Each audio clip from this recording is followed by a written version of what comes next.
everyone, my name is Nisha and this is my very first YouTube video, and today we are going to discuss chapter 1 of civics of class 9th, which is what is democracy and why democracy. Democracy है क्या और हम क्यों democracy की बात करते हैं, इसको इतनी प्रेफरेंस देते हैं over other forms of government like monarchy या party system, one party system basically. तो इस चैप्टर में हम डिस्कस करेंगे कि डेमोक्रेसी के फीचर्स क्या है, डेमोक्रेसी क्या है, उसके अगेंस्ट एंड फेवर में क्या हम कह सकते हैं या क्या फैक्ट्स हम बोल सकते हैं। और इसके बाद इस चैप्टर के बाद हम ये रिकॉग्नाइज करने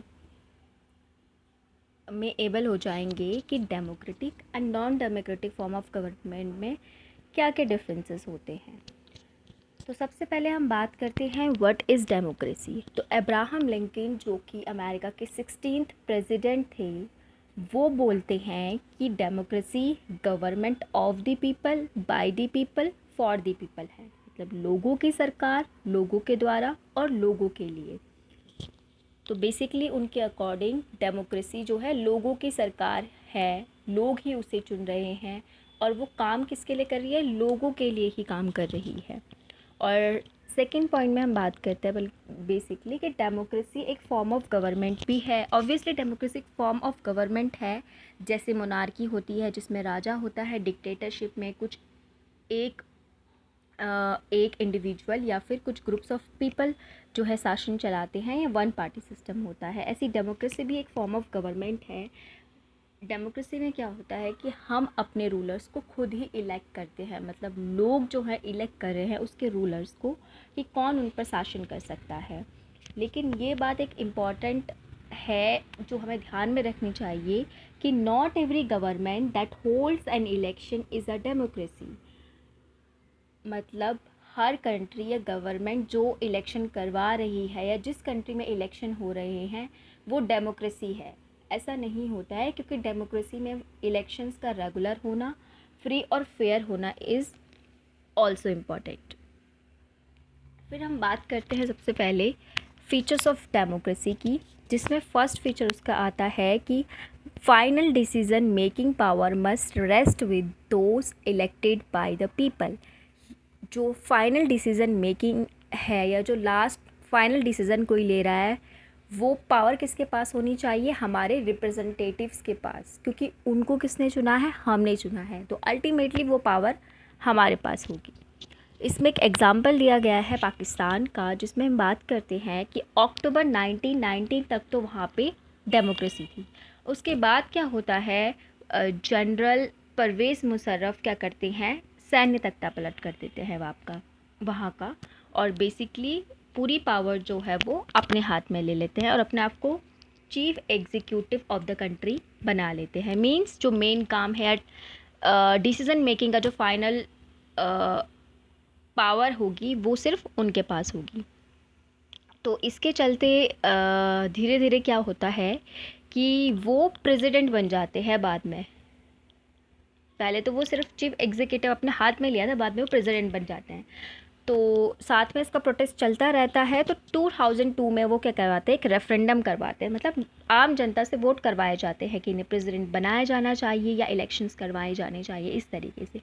बट क्या होता है कि वो ये रेफरेंडम जो है जीत जाते हैं, ठीक है। तो इसके बाद जो ह्यूमन राइट एक्टिविस्ट हैं या डेमोक्रेसी को सपोर्ट करने वाले जो ऑर्गेनाइजेशंस हैं या इंडिविजुअल्स हैं, डेमोक्रेसी के सपोर्टर्स हैं, वो बोलते हैं कि जो ये रेफरेंडम करवाया गया है 2002 में, बेसिकली ये जो है गलत तरीके से करवाया गया है, मतलब ये फेयर नहीं है, यानी निष्पक्ष रूप से करवाया नहीं गया है, जिसकी वजह से जो है जनरल परवेज़ मुशर्रफ क्या बन गए हैं, प्रेसिडेंट बन गए हैं कंट्री के। तो इसके अलावा वो क्या करते हैं, अल्टीमेटली उसके बाद वो एक लीगल फ्रेमवर्क ऑर्डर निकालते हैं, जिसमें वो बोलते हैं कि अब जो नेशनल या स्टेट असेंबलीज़ है उसको वो कभी भी भंग कर सकते हैं, प्रेसिडेंट जब चाहे उसको भंग कर सकती है। तो इसने अल्टीमेटली जो डिसीज़न पावर है वो अपने हाथ में ले ली। उसके बाद इलेक्शंस हुए, लोगों ने अपने रिप्रेजेंटेटिव्स को चुना, बट इसके बावजूद भी जो फाइनल डिसीज़न मेकिंग पावर थी वो जनरल परवेज़ मुशर्रफ और उनके जो मिलिट्री ऑफिसर्स थे उनके हाथ में ही रही। तो इसमें हमें क्लियरली पता चलता है कि हम पाकिस्तान को एक डेमोक्रेटिक कंट्री नहीं बोल सकते हैं वहाँ पे, क्योंकि बेसिकली यहाँ पे जब सैन्य तख्ता पलट हुआ यानी मिलिट्री कूप आई तो उसके बाद क्या था, बेसिकली यहाँ पे मिलिट्री शासन आ गया था। तो this is the first feature of the democracy. अब हम दूसरे फीचर की बात करते हैं जहाँ पे वो बोलते हैं कि रेगुलर, फ्री और फेयर इलेक्शन होना। डेमोक्रेसी की एक फ़ीचर क्या है या विशेषता क्या है कि वहाँ पे एक तो इलेक्शन रेगुलर होंगे, मतलब एवरी 5 या 6 ईयर्स में जैसे भी होते हैं कंट्री में, और फ्री होने चाहिए और फेयर होने चाहिए, वहाँ पे कोई करप्शंस वगैरह नहीं होने चाहिए। जैसे एग्जांपल यहाँ पे दिया हुआ है चाइना और मैक्सिको का। तो चाइना में जो है हर 5 साल में इलेक्शंस होते हैं, और ऐसे ही वहाँ की जो पार्लियामेंट है उसका नाम है नेशनल पीपल्स कांग्रेस। वहाँ पे लगभग 3000 जो हैं लोगों को चुना जाता है जो उस पार्लियामेंट में जाते हैं।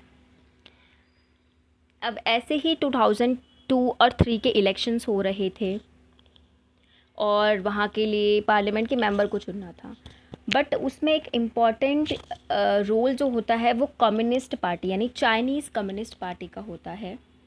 वो वहाँ की सबसे पुरानी पार्टी है। और क्या हुआ कि अगर कोई भी सिटीज़न इलेक्शन लड़ना चाहता है तो उसको स्पेशली जो है अप्रूवल लेना पड़ता है कम्युनिस्ट पार्टी से, ठीक है। चाइनीज़ कम्युनिस्ट पार्टी जो है वो केवल उन्हीं को अप्रूवल देगी जो उनकी पार्टी से रिलेटेड है या उसके जो अलाइंसेस बने हुए हैं छोटी छोटी पार्टीज़ की उनसे रिलेटेड है या उसमें से हैं। तो इनडायरेक्टली जब इलेक्शंस होते हैं हमेशा जो वहाँ पे गवर्नमेंट बनती है वो कम्युनिस्ट पार्टी की ही बनती है। कम्युनिस्ट पार्टी के मेंबर्स ही इसमें जाते हैं पार्लियामेंट में और वो ही अपने प्रेसिडेंट को चुनते हैं। तो यहाँ पे हम क्लियरली देखते हैं कि वन पार्टी सिस्टम को दर्शा रहा है, ना कि यहाँ पे इलेक्शन फ्री और फेयर तो है ही नहीं, क्योंकि स्पेशली जिसे इलेक्शन लड़ना है उस कैंडिडेट को अप्रूवल लेना पड़ेगा चाइनीज़ कम्युनिस्ट पार्टी से, ठीक है। फिर उसके बाद हम बात करते हैं सेकेंड, मैक्सिको। मैक्सिको में भी हर 6 साल में जो हैं इलेक्शंस होते हैं। तो 1930 में जो है मैक्सिको आज़ाद हुआ, उसके बाद से हर 6 साल में प्रेसिडेंट के इलेक्शन करवाए जाते थे। अभी तक तो सब सही चल रहा था, लेकिन 2000 के बाद क्या होने लगा कि हर कोई जो इलेक्शन चल रहे हैं या इलेक्शंस हो रहे हैं उसमें सिर्फ एक ही पार्टी जीत रही है, वो है PRI। 2000 के बाद के इलेक्शंस के बाद अब ऐसा नहीं है कि वहाँ पे अपोजिशंस पार्टी नहीं थी, अपोजिशंस पार्टी थी, वो कंटेस्ट करती थी इलेक्शंस, इसके बावजूद भी वो नेवर मैनेज टू विन, मतलब कभी नहीं जीती। तो PRI इस वजह से वहाँ के जो प्रोटेस्ट करने वाले हो गए या जो डेमोक्रेसी को सपोर्ट करने वाले हो गए उनका मानना था कि PRI जो है वो करप्शन करती है इलेक्शंस में या डर्टी ट्रिक्स का इस्तेमाल करती है, जिसका मतलब ये था वो गलत तरीके से इलेक्शंस को जीत रही है, किसी का वोट चेंज करना या कुछ, ठीक है। तो वहाँ पे और क्या होता था कि जो गवर्नमेंट एम्प्लॉयज़ होती थी वो PRI की मीटिंग्स में जाया करती थी, और ऑब्वियसली वहाँ पे अगर जैसे स्कूल टीचर्स हैं तो उनको इस बात के लिए मनाया जाता था या फोर्स किया जाता था कि उनको पेरेंट्स को बोलना है कि वो PRI को सपोर्ट करें। तो इस तरीके से इनका चलता था। और मीडिया में भी अपोजिशन को सिर्फ क्रिटिसाइज़ किया जाता था और PRI जो पार्टी है उसको वो सपोर्ट करती थी, ठीक है। तो यहाँ पे हमें क्लियरली पता चल रहा है कि वो फेयर इलेक्शंस तो नहीं हैं और मीडिया भी फ्री नहीं है, प्रेस भी फ्री नहीं है, क्योंकि वो सब पर किसका PRI का कंट्रोल था। तो clearly these are not the example of democratic setup. तो इसीलिए डेमोक्रेसी का एक इम्पॉर्टेंट फीचर है रेगुलर इलेक्शंस होना। रेगुलर तो हो इलेक्शंस, तो ज़रूरी नहीं है कि वो डेमोक्रेसी हो, साथ में फ्री और फेयर इलेक्शंस होने चाहिए, उसमें कोई भी करप्शन नहीं होना चाहिए, ठीक है। फिर अब थर्ड फीचर की हम बात करते हैं डेमोक्रेसी के, जिसमें आता है कि 1 पर्सन 1 वोट एंड 1 वैल्यू। तो हर एक पर्सन को वोट का अधिकार होना चाहिए, ठीक है, और उसके वोट की वैल्यू भी समान होगी। किसी की अलग, जैसे मेल की वोट की वैल्यू ज़्यादा होगी या वुमेन की वोट की वैल्यू कम होगी, ऐसा कुछ नहीं है, एक समान होगी। तो इसमें कुछ एग्जांपल दिए हैं, सऊदी अरेबिया, एस्टोनिया, फिजी। तो सऊदी अरेबिया की जब हम बात करते हैं तो वहाँ पे हम देखते हैं कि 2015 तक तो जो वहाँ की विमेंस थी उनको राइट टू वोट ही नहीं मिला था, तो उनके पास तो कोई चॉइस थी ही नहीं कि वो अपने रिप्रेजेंटेटिव को चुन सकें। ठीक है। उसके बाद एस्टोनिया जो कि नॉर्दर्न यूरोप की एक कंट्री है, वहाँ पे भी जो है क्या था कि जो रशियन माइनॉरिटीज़ वहाँ पे थी, वहीं के सिटीजन्स थे वो, बट माइनॉरिटी में थे, यानी अल्पसंख्यक थे, कम संख्या में थे, उनको भी राइट टू वोट नहीं दिया गया था। तो इसके ये दूसरा एग्जांपल हमारे सामने आता है। उसके बाद फ़िज़ी में भी क्या था कि वहाँ पे जो वोट की वैल्यू थी वो अलग थी। वहाँ के जो इंडिजीनियस फ़िज़ी लोग थे उनकी वोट की वैल्यू ज़्यादा थी जो कि इंडियन फ़िजियन थे। तो यहाँ पे वैल्यू में डिफरेंस किया गया था, क्लियरली हम देख सकते हैं। तो ऑब्वियसली डेमोक्रेटिक सेटअप में ऐसा नहीं होगा, किसी भी डेमोक्रेसी में इसको सपोर्ट नहीं किया जाएगा। नेक्स्ट हम बात करते हैं कि रूल ऑफ लॉ और respect for right. This is the fourth feature of the democracy, जिसमें हम रूल ऑफ लॉ की बात कर रहे हैं। उसका मतलब ये भी है कि हर कोई कानून के समक्ष समान है, और दूसरा जो गवर्नमेंट वो काम कर रही है किस बेस पे काम कर रही है, कॉन्स्टिट्यूशन से। पावर कहाँ से आ रही है, कॉन्स्टिट्यूशन पे, और कॉन्स्टिट्यूशन को हम रूल्स मतलब अ बुक ऑफ रूल्स बोल सकते हैं। ठीक है। और रिस्पेक्ट फॉर राइट्स बेसिकली इसमें हम फंडामेंटल राइट्स की बात करते हैं। ठीक है। अब यहाँ पे एक एग्जांपल दिया गया है जिम्बाब्वे का, जहाँ पे ये सब चीज़ें नहीं थी। ऑब्वियसली हम उसे डेमोक्रेसी कंसिडर नहीं कर सकते। तो 1980s में जो जिम्बाब्वे है, ये अफ्रीका की कंट्री है जिससे कि इंडिपेंडेंस मिल जाती है अंग्रेज़ों के रूल से। तो ज़ानू पीएफ करके एक वहाँ की पार्टी है जिसने इंडिपेंडेंस में एक इम्पॉर्टेंट रोल निभाया, जैसे इंडिया में कांग्रेस ने। अब क्या हुआ, उसके बाद से जब इंडिपेंडेंस मिली, उसके बाद से जब उसे इंडिपेंडेंस मिली 1980s, वहाँ के जो ज़ानू पीएफ पार्टी है, I am not sure about the pronunciation या, तो ज़ानू पीएफ जो पार्टी थी उसके जो मेन लीडर थे रॉबर्ट मुगाबे, वो ही प्रेसिडेंट बन रहे थे और हर इलेक्शंस वो जीत रहे थे। अब इसमें क्या देखा गया कि धीरे धीरे उन्होंने ना कॉन्स्टिट्यूशंस में चेंजेस करने शुरू कर दिए और प्रेसिडेंट को कम अकाउंटेबल कर दिया। मतलब अगर वो कुछ डिसीज़न ले रहा है तो उसको वहाँ के सिटीजन्स को, पीपल को जवाब देने की ज़रूरत ही नहीं है, वो अपनी मनमर्जी चला सकता है इनडायरेक्टली। न्यूज़पेपर्स उसके अकॉर्डिंग काम करेंगे, मीडिया हो गया, टीवी हो गया, सब कुछ जो है उसके अकॉर्डिंग काम करेंगे, और जो उसके खिलाफ आवाज़ उठाएगा उसको पनिशमेंट दिया जाए। एक लिमिटेड लेवल पर ही वो बोल सकते थे। तो पूरा देख सकते हैं कि उन्होंने कंट्रोल कर लिया था। इवन जो जजेस उनके खिलाफ अगर कोई वो देने की कोशिश करते थे, डिसीज़न देने की कोशिश करते थे, तो या जजमेंट देने की कोशिश करते थे, तो उसमें उन्हें भी फोर्स किया जाता था कि ये जो है अपने जो भी इन्होंने जजमेंट सुनाई हैं इसे वापस ले लिया जाए। तो इस तरीके से वहाँ पे चल रहा था। एंड जो अपोजिशन पार्टी नहीं थी, ऐसा नहीं है, थी, बट उन्हें हराश किया जाता था, विच मीन्स कि वो अगर कोई मीटिंग करवा रहे, अपनी पार्टी कर रहे, तो उसको रोक दिया जाएगा या उन्हें मारा पीटा जाएगा, जेल भिजवा दिया जाएगा। तो ये कुछ ट्रिक्स होती हैं। तो यहाँ पे हम क्लियरली देख सकते हैं कि जिम्बाब्वे में रूल ऑफ लॉ तो कहीं भी नहीं है। लॉ को उन्होंने सारा अपने अकॉर्डिंग कर लिया है, कॉन्स्टिट्यूशन में अमेंडमेंट करके। रिस्पेक्ट फॉर राइट्स है ही नहीं, ना फ्री प्रेस है, ना टेलीविज़न फ्री है, ना मीडिया फ्री है, ना जजेस फ्रीली अपने डिसीजंस ले पा रहे हैं एंड ऑल दैट। तो फाइनली ये स्ट्रगल चलता रहा और 2017 में जो है उन्हें ऑफिस से बाहर निकाल दिया गया, मतलब उनकी गवर्नमेंट गिर गई।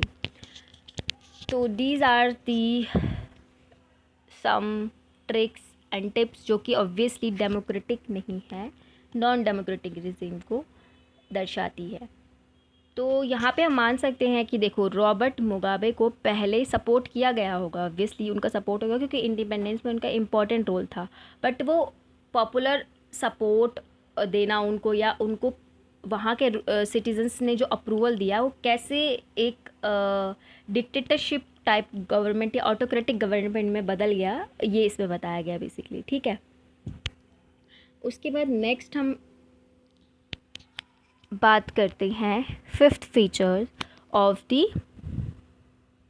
डेमोक्रेसी, जिसमें सबसे पहले आता है इंडिपेंडेंस जुडिशरी। इसका मतलब ये है कि जो न्यायपालिका है वो इंडिपेंडेंटली फ्री होकर और फेयर निष्पक्ष रूप से कोई भी डिसीज़न ले सकती है। एग्जीक्यूटिव एंड लेजिस्लेचर का उसमें कोई भी रोल नहीं रहेगा। ये डेमोक्रेसी का एक फीचर है। सिक्स पे आता है अकाउंटेबल गवर्नमेंट। गवर्नमेंट अगर कोई डिसीज़न ले रही है, कुछ कर रही है, तो वो अकाउंटेबल रहेगी पार्लियामेंट में, और पार्लियामेंट में हमारे जो कौन होते हैं, रिप्रेजेंटेटिव होते हैं। ठीक है, उसके बाद हम बात करते हैं कि वाई डेमोक्रेसी, डेमोक्रेसी ही क्यों। Democracy is the most popular form of the government in the world, but why do we choose democracy over other forms of government like monarchy या डिक्टेटरशिप। तो इसका एक आंसर हम ऑलरेडी डिस्कस कर चुके हैं, क्योंकि इसके कुछ फीचर्स हमने डिस्कस किए हैं। ठीक है, जो इसके फीचर्स हैं वो बताते हैं। ठीक है, रूल ऑफ लॉ है, सिटीजन्स राइट है, और अब हम इसके फेवर में कुछ पॉइंट्स और डिस्कस कर लेते हैं। तो arguments in favour of democracy.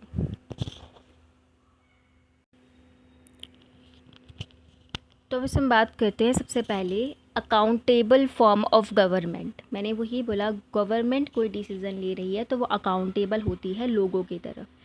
मतलब पार्लियामेंट में एग्जीक्यूटिव अकाउंटेबल है अगर वो कोई डिसीजन लेगी, क्योंकि वहाँ पे प्रधानमंत्री उसकी प्राइम मिनिस्टर्स आते हैं जो कि गवर्नमेंट बना रहे हैं और डिसीजंस ले रहे हैं। ठीक है, अगर वो कुछ भी डिसीजन ले रहे हैं तो वो हमारे प्रति जवाबदेही होंगे कि उन्होंने ऐसा क्यों किया। ठीक, दूसरा आता है improve of quality of decision making.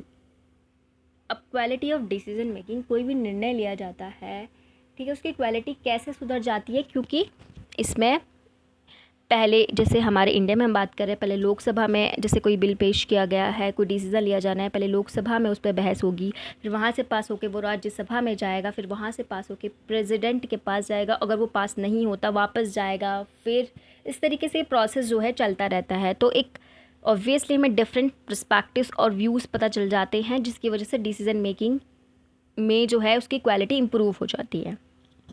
उसके बाद आता है provides a method to deal with differences and conflicts। Obviously जब डिफरेंसेस होते हैं, मतलब सोसाइटी में एक हम रहते हैं डाइवर्सिटी में, इंडिया की बात करते हैं, तो यहाँ पे डिफरेंसेस और कॉन्फ्लिक्ट चलते रहते हैं, विवाद हो सकता है किसी को चीज़ को लेकर। तो हम इसके लिए, हमारे पास न्याय है, न्यायपालिका है मतलब बेसिकली, और हम ऐसे मेथड्स का इस्तेमाल करते हैं, बेसिकली पीसफुल मेथड्स का इस्तेमाल करते हैं, जिससे कि हम उन कॉन्फ्लिक्ट्स को रिजॉल्व कर सकें, उन डिफरेंसेस को कम कर सकें। ठीक है, अब जैसे फंडामेंटल राइट्स को लेकर हम जो है न्यायपालिका में जा सकते हैं कि मेरा ये फंडामेंटल राइट है और मुझे ये राइट नहीं मिल रहा है या ये इसका हनन हो रहा है। ठीक है, तो वहाँ पे वो पीसफुल तरीके से जो है उसे सॉल्व कर रहे हैं, ये डेमोक्रेसी की बात हो रही है। उसके बाद है it enhances the dignity of citizens. उसकी डिग्निटी को बढ़ाता है, सिटीजन्स की और ज़्यादा बढ़ाता है। कैसे बढ़ाता है? उसके फंडामेंटल राइट्स से, क्योंकि उसमें जैसे राइट टू लाइफ वगैरह, उसे बहुत सारे जो आप फंडामेंटल राइट से पढ़ेंगे वो दिए गए हैं, तो वो उसकी डिग्निटी को इंक्रीज़ कर रहा है, जिससे वो अपने आप को एज अ ह्यूमन मान पा रहा है।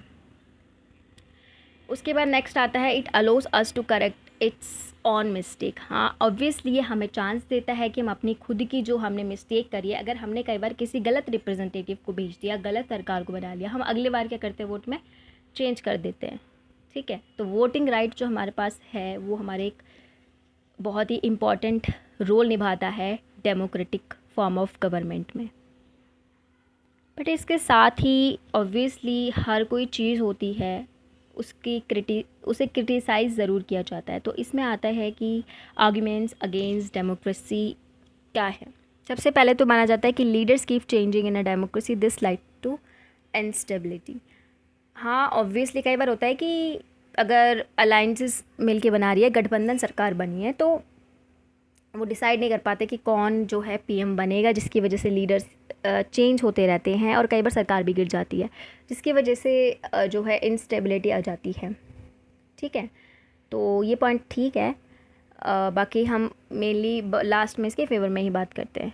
पावर प्ले, ऑब्वियसली जो डेमोक्रेसी है या कोई भी पॉलिटिकल कंपटीशन होता है वो पावर प्ले को लेकर होता है कि पावर अपने हाथ में रहनी चाहिए और मोरालिटी की इसमें कोई जगह नहीं है, ऐसा वो कहते हैं। बट हालांकि सिटीजन्स के पास चॉइसेस होती है तो वो उस मोरल बेस पे सही उनको चुन सकते हैं। And it leads to relay, जैसे कि हमने बात करा कि ये इम्प्रूव करा है क्वालिटी ऑफ डिसीजन मेकिंग, तो उसकी वजह से थोड़ा डिले भी होगा क्योंकि पहले राज्यसभा में जा रहा है, फिर लोकसभा में जा रहा है, अगर वो बिल पास नहीं हो रहा तो वापस आ रहा है, फिर उसमें कुछ अगर रिकमेंडेशन दी गई है कि इसमें कुछ चेंजेस करने हैं तो वो चेंज करके फिर दूसरी हाउस में जा रहा है, फिर वहाँ से प्रेसिडेंट के उस पर जा रहे हैं, तो इसमें टाइम लगता है। इस वजह से इसे क्रिटिसाइज़ किया जाता है। उसके बाद आता है elected leaders do not know the best interest of the people, it leads to bad decisions. हाँ, कई बार हम अपने रिप्रेजेंटेटिव को चुन तो लेते हैं बट वो हमारे इंटरेस्ट में काम नहीं कर पाते हैं, उन्हें नहीं पता होता, जिसकी वजह से वो ख़राब डिसीजन ले सकते हैं। बट इसमें हमारे पास ऑब्वियसली राइट टू वोट अभी भी है, चॉइस है हमारे पास नेक्स्ट उसमें। उसके बाद करप्शन जो है basically her form of government में होता है, इसमें मिनिमाइज़ होता है और इसमें अकाउंटेबल होती है गवर्नमेंट, तो हम कहीं ना कहीं उसे कम कर सकते हैं। Ordinary people don't know what is good for them, और आम लोग जिन्हें पॉलिटिक्स क्या है, डेमोक्रेसी क्या है, इसकी नॉलेज नहीं है, तो उन्हें नहीं पता उनके लिए क्या सही है और क्या गलत है। बेसिकली वो सरवाइव करना चाहते हैं। इस बेस पे जो है डेमोक्रेसी को क्रिटिसाइज़ किया जा रहा है कि उनके तो किसी काम की नहीं, कोई भी फॉर्म ऑफ गवर्नमेंट हो। Not always based on merit, कई बार जो है मेरिट पर बेस नहीं होता, पॉपुलर गवर्नमेंट आ जाती है, कोई एक लीडर जो है वो फेमस हो जाता है और उसके नाम पे जो है गवर्नमेंट बन रही होती है। ठीक है, तो इसके बावजूद भी हम कहते हैं कि डेमोक्रेटिक फॉर्म ऑफ गवर्नमेंट में हमारे पास बहुत सारी चॉइसेस है जो कि हमारे पास मोनार्की में नहीं होगी, वन पार्टी सिस्टम में नहीं होगी, अगर डिक्टेटरशिप है तो नहीं होगी वहाँ पे, जो कि हमें डेमोक्रेसी प्रोवाइड करता है। और डेमोक्रेसी के भी अलग अलग फॉर्म्स जो हैं होते हैं उसमें भी। सो इसी के साथ हम ये वीडियो जो है कंक्लूड करते हैं और मैं जस्ट जो इसका कंक्लूजन है वो रीड करती हूँ। We have discuss the meaning of democracy in a limited sense. Obviously हमने जो डेमोक्रेसी के मीनिंग को समझा है इसमें लिमिटेड सेंस में पढ़ा है क्योंकि डेमोक्रेसी की भी अलग अलग फॉर्म्स होती है। The most common form of democracy in modern times is representative democracy, and modern democracies have large population, so it is not possible for them to follow a direct form of democracy। और modern time में हम देख सकते हैं कि representative democracy ज़्यादा famous है क्योंकि मॉडर्न टाइम में जो पॉपुलेशन है बहुत ज़्यादा बढ़ गई है कंट्रीज़ की, जिसकी वजह से हम जो डायरेक्ट डेमोक्रेसी है जहाँ पे लोग बैठ के डिस्कस करके कोई निर्णय लेते थे फेस टू फेस, वो पॉसिबल नहीं है, इसलिए हम अपने रिप्रेजेंटेटिव को चुनते हैं। Other forms of non democratic government such as monarchy, dictatorship, one party rule do not require all citizen to take part in decision making. तो ऑब्वियसली इसने बोल दिया है कि जो नॉन डेमोक्रेटिक गवर्नमेंट्स होती हैं, जैसे हमारे पास मोनार्की है, डिक्टेटरशिप है, तो यहाँ पे सिटीजन्स के पास वो चांस ही नहीं है या वो उसका पार्ट ही नहीं बनते हैं कि इसका डिसीजन मेकिंग, कोई निर्णय लिया जा रहा है तो उनकी उसमें चॉइस को जानना, उनके व्यूज़ को जानना इम्पॉर्टेंट नहीं होता ही नहीं है, वो उसका पार्ट बन ही नहीं पाते। बट डेमोक्रेसी वो उन्हें ये चांस देता है। तो इसके साथ ही ये वीडियो हम यहीं पे एंड करते हैं। So this is my first video on YouTube, तो इसलिए लाइक, सब्सक्राइब और शेयर करना ना भूलें अगर आपको वीडियो यूज़फुल या हेल्पफुल लगती है। Thank you so much.